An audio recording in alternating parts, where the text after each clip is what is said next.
project-based learning, flipped classrooms, industry-integrated curriculum, KL, deemed to be university. విజయనగరంలో ప్రముఖ వైద్య విద్యా సంస్థ అయినటువంటి నిమ్స్ అయితే ఈ రోజు పోరుబాటు అయితే పెట్టడం జరిగింది. ఇక్కడ ఆందోళన అయితే ఎక్కడైతే చేపట్టడం జరుగుతుందో వాళ్ళని అయితే తెలుసుకుందాం. అలా చెప్పండి అన్న, ఈ రోజు మీరు కారణం ఏంటి? ఈ రోజు పోరుబాటు పట్టడానికి కారణం ఏంటి చెప్పండి అన్న.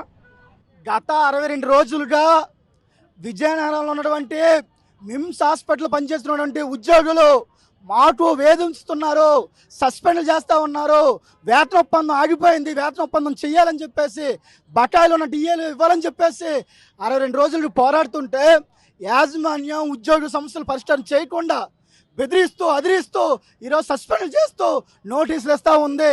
ఈరోజు జిల్లా అధికారులు, లేబర్ అధికారులు అంతా కూడా ఈరోజు మిమ్స్ యాజమాన్యానికి ఒత్తాసు పలుకుతూ ఉన్నారు.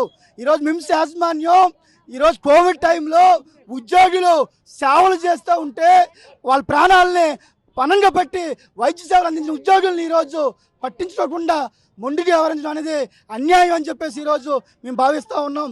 మిమ్స్ యాజమాన్యానికి ఏమైనా చిత్తశుద్ధి ఉంటే ఈరోజు న్యాయం కోసం పోరాడుతున్న ఉద్యోగ సమస్యలన్నీ పరిష్కారం చేయాలి, లేకపోతే ఈ ఆందోళనని మరింత తీవ్రతరం చేస్తామని చెప్పేసి ఈ సందర్భంగా యాజమాన్యాన్ని హెచ్చరిస్తూ ఉన్నాం. వేధింపులు, మిమ్స్ ఉద్యోగుల మీద మేనేజ్మెంట్ చేస్తున్న వేధింపులు, ప్లస్ ఆడవాళ్ళని అసహ్యంగా అవమానిస్తున్నారు. బాత్రూమ్లకు వెళ్ళినప్పుడు ఫోటోలు తీయడము, ఫోటోలు పెట్టడం, మీరు బాత్రూమ్లకు వెళ్ళారా లేదా అడగడం, ఏదైనా రూల్స్ మాట్లాడితే వాళ్ళు సస్పెండ్లు చేయడం, దూరంగా ట్రాన్స్ఫర్లు చేయడం చేస్తున్నారు. 15 రోజులు జీతాలు కట్ చేస్తున్నారు.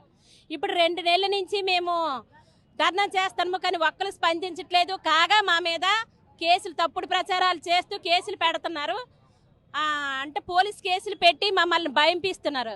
ఇప్పటి వరకు నాయకులు, పొలిటికల్ లీడర్స్ అందరూ మీకు న్యాయం చేస్తామని మొన్నటి వరకు 4-5 సార్లు అధికారుల దగ్గరికి తిప్పుకున్నారు. కానీ మమ్మల్ని ఫాల్స్ డాక్యుమెంట్స్ మీద సంతకాలు పెట్టమని మమ్మల్ని బెదిరిస్తున్నారు.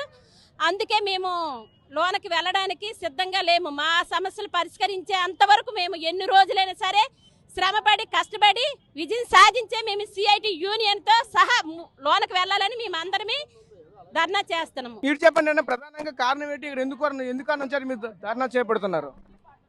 మిమ్స్ ఉద్యోగులకి యాజమాన్యం బకాయి ఉన్న 7 డిఏలను చెల్లించకుండా ఎగ్గొట్టింది.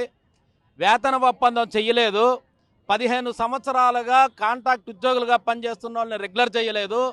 ఈ న్యాయమైన సమస్యల పరిష్కారం చెయ్యండి అని చెప్పి అడిగితే అడిగిన వాళ్ళని గేటు దగ్గర ఆపేస్తుంది, సస్పెండ్ చేస్తుంది, బదిలీ చేస్తుంది. ఇది దుర్మార్గము అని చెప్పి ఉద్యోగులందరూ ఐక్యమయ్యి అడిగితే బయటికి నెట్టేసింది. ఇది సరైంది కాదని చెప్పి 62 రోజులుగా పోరాడుతున్నారు. మిమ్స్లో 62 రోజులుగా వైద్య సేవలు బంద్ అయిపోయినాయి. డాక్టర్లు లేరు, ఉద్యోగులు బయట ఉన్నారు, వైద్య విద్యార్థులకు చదువు లేదు.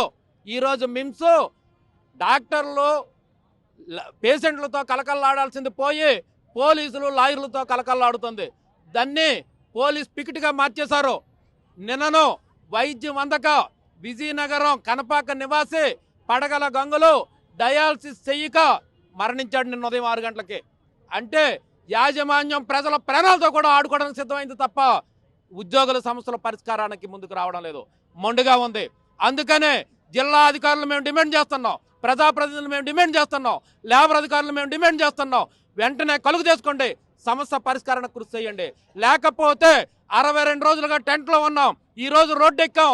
ఈ పోరాటాన్ని మరింత ఉధృతం చేస్తాం. జరిగే పరిణామానికి ఈ జిల్లా అధికార యంత్రాంగము, ప్రజాప్రతినిధులు బాధ్యత వహించాల్సి ఉంటుంది. యాజమాన్యం తగిన మూల్యం చెల్లించుకోవాల్సి ఉంటుందని చెప్పి ఈ సందర్భంగా తెలియజేస్తున్నాం.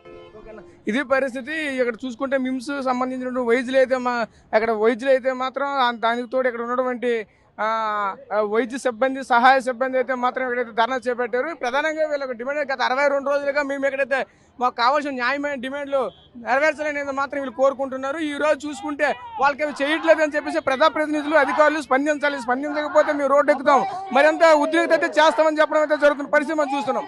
కెమెరా పర్సన్ నాయుడుతో రాజేష్, RTV విజయనగరం నుంచి. మరిన్ని వీడియోస్ కోసం ఛానల్ ని సబ్స్క్రైబ్ చేయండి, లేటెస్ట్ అప్డేట్స్ కోసం వాట్సాప్ ఛానల్ ని ఫాలో చేయండి, అండ్ లింక్ డిస్క్రిప్షన్ లో ఉంది.